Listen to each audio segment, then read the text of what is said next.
4 जून 2024 ये वही दिन था जिस दिन मार्केट जब बंद हुई तो निफ्टी 1380 पॉइंट डाउन था 5.93%। सेंसेक्स करीब 4390 पॉइंट डाउन था 5.74%। 4 जून 2024 वही दिन था जिस दिन इलेक्शन के रिजल्ट डिक्लेयर होने थे। पता लगना था कि 2024 की लोकसभा इलेक्शंस में कौन सी पार्टी जीती है। 4 जून 2024 वही दिन था जिस दिन बोला गया था बड़े बड़े लीडर्स के द्वारा कि मार्केट में बहुत पैसा आएगा, छप्पड़ फाड़ के पैसा कमाया जाएगा, आप अपनी पोजीशंस बना के रखें। इस वीडियो में जानेंगे कि किन्होंने बोला था, क्यों बोला था, क्या पॉइंट है इन चीज़ों का और इस पर्टिकुलर एपिसोड से हम सब क्या सीख सकते हैं। Let's get start. दोस्तों, कभी आपने ये सोचा कि एक दिन के अंदर मार्केट में करीब 29.9 लाख करोड़ रुपए वाइप आउट हो जाए?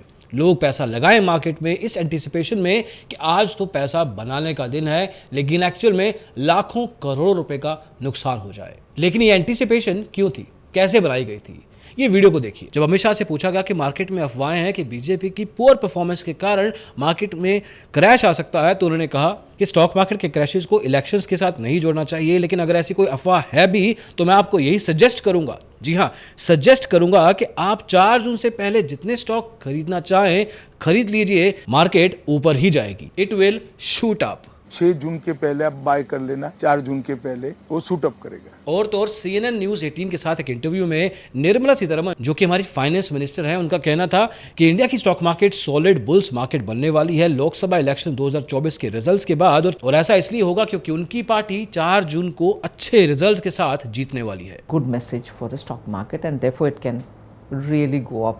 It will be a solid bulls market then. हमारे एक्सटर्नल अफेयर्स मिनिस्टर, जिनका फाइनेंस के साथ कोई लेना देना नहीं है, उनका कहना था कि उनको श्योरिटी है कि वोटिंग के काउंट की हर राउंड के बाद मार्केट में वोलेटिलिटी कम होती रहेगी। मार्केट को एक सेंस मिलता रहेगा कि ये सारे के सारे नंबर्स, काउंटिंग के नंबर्स कहाँ एंड हो रहे हैं। अब इनकी दूसरी वाली बात तो सही थी, लेकिन मार्केट में जहां तक वोलेटिलिटी की बात है तो 4 जून 2024 को वोलेटिलिटी कम तो किसी भी टाइम पे नहीं हुई। इनफैक्ट मार्केट ने इतनी वोलेटिलिटी काफी सालों से नहीं देखी थी। I am very sure as round after round takes place, markets will be less and less volatile. और तो और हमारे प्रधानमंत्री श्री नरेंद्र मोदी जी ने भी कहा कि हमारी सरकार ने मार्केट के फायदे के लिए बहुत से रिफॉर्म्स किए हैं, जिसकी वजह से फाइनेंशियल सिस्टम बहुत ट्रांसपेरेंट, बहुत रोबस्ट हो चुका है। उस समय उन्होंने कहा कि वो बहुत कॉन्फिडेंट है कि 4 जून को लोकसभा में उनकी पार्टी बहुत सारी सीट्स के साथ, रिकॉर्ड ब्रेकिंग सीट्स के साथ जीतेगी और मार्केट, इंडिया की स्टॉक मार्केट नए रिकॉर्ड, नए हाई रिकॉर्ड्स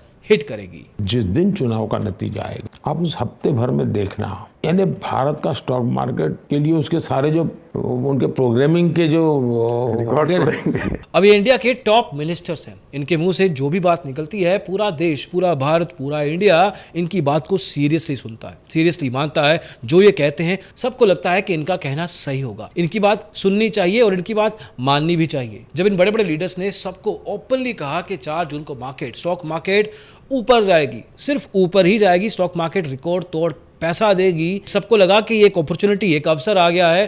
कोविड के टाइम पे जितने लोगों ने पैसा नहीं बनाया था, मिस कर दिया था, उन सब लोगों के लिए एक नई अपॉर्चुनिटी है। आज जो मार्केट में पैसा लगाएंगे, इतना पैसा लगाएंगे कि हमारी एफडी जो पूरे साल, 2 साल, 3 साल में रिटर्न देती है, शायद एक दिन में ही हमें उतने पैसे का रिटर्न मिल जाए। बिना एनालिसिस के, बिना समझ के, बिना अंडरस्टैंडिंग के मार्केट में पैसा लगा दिया। कोई ऑप्शन ट्रेडिंग कर रहा है, कोई कॉल पुट बाय कर रहा है, कोई स्टॉक्स में पैसा लगा रहा है, कोई इंट्राडे कर रहा है, कोई लॉन्ग टर्म इन्वेस्टमेंट कर रहा है, बस मार्केट में सिर्फ पैसा लगाया जा रहा था। 4 जून से पहले मार्केट ने 3 जून को थोड़ा सा सिग्नल दिया भी कि जो बात कही जा रही है शायद ऐसा हो। अब इस 3 जून के मूव को देख के भी काफ़ी लोगों ने और पैसा लगाया, नया पैसा लगाया, और दिन आया 4 जून का, वही दिन जो सब बड़े बड़े मिनिस्टर्स ने कहा था कि मार्केट में पैसा बनाने का दिन है। मार्केट ने करीब 30 लाख करोड़ रुपए का नुकसान देखा। कई रिपोर्ट्स में तो ये नंबर 40 लाख करोड़ भी बताया जा रहा है। अब ऐसे ही दूसरों की बातों में आके अपने ट्रेड प्लेस करना और उसके बाद नुकसान करवाना बहुत कॉमन है। ऐसा कोई फ्रॉड या स्कैम किसी ब्रोकर, किसी रजिस्टर्ड एंटिटी ने अगर आपके साथ किया है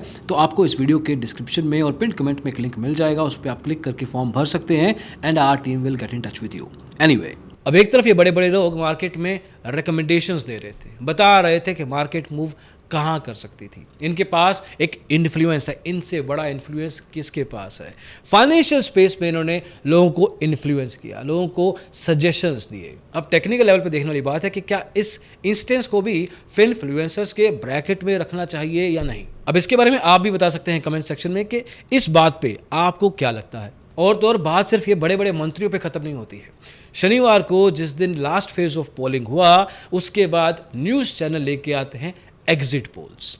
एग्जिट पोल्स कुछ ऐसे थे जहां पे एनडीए को क्लियर कट विक्ट्री दी जा रही थी, चाहे वो एक्सिस माई इंडिया का, सी वोटर, टुडेज चाणक्य, CNX, ETG, बड़े बड़े नाम, बड़े बड़े कॉन्फिडेंस के साथ बड़े बड़े चैनल्स पे ये सब एग्जिट पोल्स को डिस्कस कर रहे थे। कहीं पे एनडीए को 360 सीट्स दी जा रही थी, 370, 380, कई जगह तो 400 सीट्स भी दिए जा रहे थे और ऑपोजिशन को ज्यादा तवज्जो नहीं मिल रही थी। मतलब टीवी मीडिया हाउसेस ने इसको एक वन वे विक्ट्री, मतलब वन साइडेड विक्ट्री घोषित कर दिया था। सिंपल भाषा में लोगों को लगा कि एनडीए या बीजेपी फिर से एक सशक्त सरकार बनाने की कोशिश करेगी जिसमें उनको एक क्लियर कट विक्ट्री मिलने वाली है। और क्लियर कट विक्ट्री का मतलब है एक स्ट्रॉन्ग गवर्नमेंट, और स्ट्रॉन्ग गवर्नमेंट का मतलब मार्केट में चांदी ही चांदी। देखिए, मार्केट परसेप्शन पे चलती है और 3 और 4 जून के मार्केट के मूवमेंट्स ने ये क्लियर प्रूव कर दिया कि परसेप्शन पे ही 3 जून को मार्केट ने हाई मूव देखा, लोगों ने नए पैसे लगाए, और 4 जून को जिन लोगों ने एक्चुअल में पैसा कमाना था, और ये रिटेल ट्रेडर्स नहीं होते हैं, ये वो लोग होते हैं जिनके पास कंट्रोल होता है,